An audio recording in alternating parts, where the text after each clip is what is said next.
മരണസംഖ്യ ഏറുമെന്ന കാര്യം ഉറപ്പാണ്. കാരണം ഈ അപകടത്തിൻ്റെ വ്യാപ്തി, ആ ദൃശ്യങ്ങൾ നൽകുന്ന സൂചനയും അങ്ങനെ തന്നെയാണ്. നിലവിൽ 40 മരണം എന്ന കാര്യം കൂടി പുറത്തു വരുന്നുണ്ട്. കൂടുതൽ മറ്റെന്തെങ്കിലും വിശദാംശങ്ങൾ നമുക്ക് ലഭ്യമാകുന്നുണ്ടോ? അതെ സജിത്ത്, മരണസംഖ്യ ഉയരുകയാണ്. ഇപ്പോൾ 40 പേർ മരിച്ചു എന്നാണ് ഇപ്പോൾ ലഭിക്കുന്ന വിവരം. ഒരുപക്ഷെ മരണസംഖ്യ ഇനിയും ഉയരാൻ സാധ്യതയുണ്ട്. ഏതായാലും ഈ വിമാനത്താവളത്തിൽ ഉണ്ടായിരുന്നവരുടെ 169 പേർ ഇന്ത്യക്കാരാണ് എന്ന വിവരങ്ങൾ കൂടി പുറത്തു വരുന്നുണ്ട്. 52 പേർ ബ്രിട്ടീഷ് പൗരന്മാരാണ് എന്നുകൂടി ഇപ്പോൾ വിവരങ്ങൾ ലഭിക്കുന്നു. ഏതായാലും വിജയ് രൂപാണി, മുൻ ഗുജറാത്ത് മുഖ്യമന്ത്രി, അദ്ദേഹം വിമാനത്തിൽ ഉണ്ടായിരുന്നെന്ന സ്ഥിരീകരണം ഇപ്പോൾ ലഭിച്ചിട്ടുണ്ട്. അദ്ദേഹത്തിൻ്റെ ഓഫീസ് തന്നെ സ്ഥിരീകരിച്ചിട്ടുണ്ട്. അദ്ദേഹത്തിന് പരിക്കേറ്റിട്ടുണ്ട്, ഗുരുതരമായി പരിക്കേറ്റിട്ടുണ്ടെന്ന് വിജയ് രൂപാണിയുടെ ഓഫീസ് തന്നെ ഇപ്പോൾ സ്ഥിരീകരിച്ചിരിക്കുകയാണ്. കാരണം അദ്ദേഹത്തിൻ്റെ ഭാര്യ കഴിഞ്ഞ 6 മാസമായി ലണ്ടനിലാണ്. അപ്പോൾ സ്വാഭാവികമായും അവിടേക്ക് പോവുകയായിരുന്നു അദ്ദേഹത്തിൻ്റെ ബോർഡിംഗ് പാസ്സൊക്കെ തന്നെ നേരത്തെ പുറത്തു വന്നിരുന്നു. പക്ഷേ വിമാനത്തിലുണ്ടോ എന്ന കാര്യത്തിൽ ഒരു സ്ഥിരീകരണം ഉണ്ടായിരുന്നില്ല. എന്നാൽ അദ്ദേഹത്തിൻ്റെ ഓഫീസ് തന്നെ ഇപ്പോൾ സ്ഥിരീകരിച്ചിരിക്കുന്നു. അതായത് വിജയ് രൂപാണി ഇത്തരത്തിൽ ഈ അപകടത്തിൽപ്പെട്ട വിമാനത്തിൽ ഉണ്ടായിരുന്നു എന്ന് സ്ഥിരീകരിച്ചിരിക്കുകയാണ് ഇപ്പോൾ അദ്ദേഹത്തിൻ്റെ ഓഫീസ് തന്നെ. മാത്രവുമല്ല, മലയാളികൾ കൂടി ഈ വിമാനത്തിൽ ഉണ്ട് എന്നാണ് നമുക്ക് ആ ലിസ്റ്റ് പരിശോധിക്കുമ്പോൾ ഇപ്പോൾ ഈ ഘട്ടത്തിൽ മനസ്സിലാകുന്നത്. കാരണം ഗോപകുമാരൻ നായർ എന്ന് പറയുന്ന ഒരു പേര് പട്ടിക പരിശോധിക്കുമ്പോൾ കാണാം. സ്വാഭാവികമായും മലയാളിയാണ്. അപ്പോൾ വിമാനത്തിൽ മലയാളികളും ഉണ്ടായിരുന്നു എന്ന വിവരങ്ങൾ കൂടി പുറത്തു വരുന്നു. കാരണം ഈ പുറത്ത് വന്നിരിക്കുന്ന വിവരങ്ങൾ അല്ലെങ്കിൽ പട്ടിക അനുസരിച്ച് പരിശോധിക്കുമ്പോൾ അതിനകത്ത് ഗോപകുമാരൻ നായർ എന്ന് പറയുന്ന ഒരു പേരുണ്ട്. സ്വാഭാവികമായും ഈ അപകടത്തിൽ മലയാളികൾ കൂടി ഉൾപ്പെട്ടിട്ടുണ്ട് എന്ന് വേണം മനസ്സിലാക്കാൻ. ഏതായാലും ഇപ്പോഴും രക്ഷാപ്രവർത്തനം നടക്കുകയാണ്. കൂടുതൽ ആളുകളെ അവർക്ക് ജീവൻ രക്ഷിക്കാനുള്ള ശ്രമങ്ങളാണ് അധികൃതരുടെ ഭാഗത്തുനിന്ന് ഈ ഘട്ടത്തിൽ ഇപ്പോൾ നടന്നുകൊണ്ടിരിക്കുന്നത്. പരമാവധി ആളുകളെ ആശുപത്രിയിൽ എത്തിക്കാനുള്ള ശ്രമങ്ങൾ നടക്കുന്നു. ഏതാണ്ട് 40 പേരെ ഇപ്പോൾ ആശുപത്രിയിൽ പ്രവേശിപ്പിച്ചിട്ടുണ്ട് എന്നാണ് ഇപ്പോൾ അധികൃതർ അറിയിക്കുകയും ചെയ്തിട്ടുള്ളത്. ഏതായാലും രക്ഷാപ്രവർത്തനം സർക്കാർ തന്നെ മേൽനോട്ടം വഹിച്ചുകൊണ്ടൊരു രക്ഷാപ്രവർത്തനം തന്നെയാണ് നടക്കുന്നത്. അമിത്ഷായും ഇപ്പോൾ അഹമ്മദാബാദിൽ എത്തിച്ചേരുമെന്നാണ് ഔദ്യോഗികമായ പ്രതികരണം അല്ലെങ്കിൽ സ്ഥിരീകരണം അവരുടെ ഭാഗത്തുനിന്ന് ഉണ്ടായിട്ടുണ്ട്.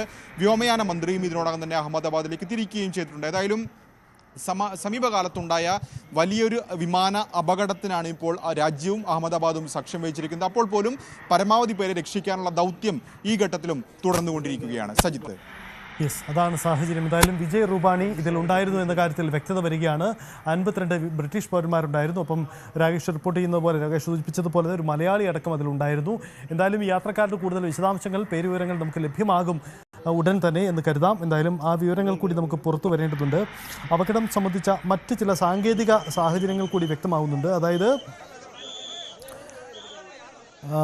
625 അടി മുകളിലെത്തിയതിന് ശേഷമാണ് ഈ അപകടാവസ്ഥയിലേക്ക് വിമാനം മാറിയത് എന്നതാണ്. നേരത്തെ പറഞ്ഞ കണക്കുകളിൽ ചില വ്യത്യാസമുണ്ട്. 625 അടി മുകളിലേക്ക് വിമാനമെത്തി. അതിനുശേഷം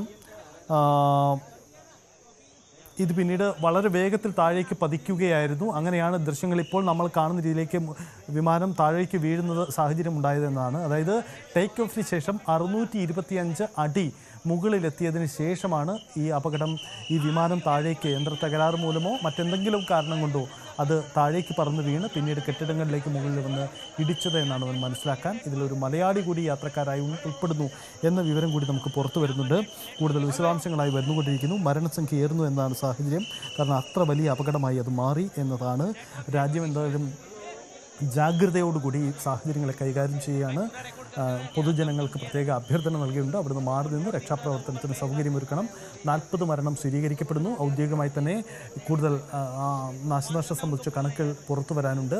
എന്തായാലും ഇതിലെ ക്രൂ ലിസ്റ്റ് അടക്കമുള്ളവരുടെ പേരുകൾ അടക്കം പുറത്തു വന്നിട്ടുണ്ട്. നേരത്തെ സൂചിപ്പിച്ചതുപോലെ സബർവാൾ സുനീത് എന്ന ക്യാപ്റ്റൻ, കുൻദേർ ക്ലെയർ എന്ന ഒപ്പം കോ ക്യാപ്റ്റൻ, മറ്റ് ക്രൂ മെമ്പേഴ്സിൻ്റെ പേരുകൾ ഇങ്ങനെയാണ്: ധവാൻ, ശാരദ, മാധദിക് അപർണ, ഒപ്പം ചക്രവർത്തി സൈനിത, അങ്ങനെ അടക്കം ഇങ്ങനെ ഈ ക്രൂ മെമ്പേഴ്സിൻ്റെ വിശദാംശങ്ങൾ പുറത്തു വന്നിട്ടുണ്ട്. ഒപ്പം നമുക്ക് ഉടൻ തന്നെ ഈ പൂർണ്ണമായും യാത്രക്കാരുടെ പേരുവിവരങ്ങൾ കൂടി വ്യക്തമായിട്ടുണ്ട്. ആ പേരുവിവരങ്ങൾ കൂടി പുറത്തു വന്നിട്ടുണ്ട്. അതിൽ കൂടുതൽ സ്വാഭാവികമായും മലയാളികളോ മറ്റു പ്രധാന വ്യക്തികളോ ഉൾപ്പെട്ടിട്ടുണ്ടോ എന്ന കാര്യം കൂടി പരിശോധിക്കപ്പെടേണ്ടതുണ്ട്.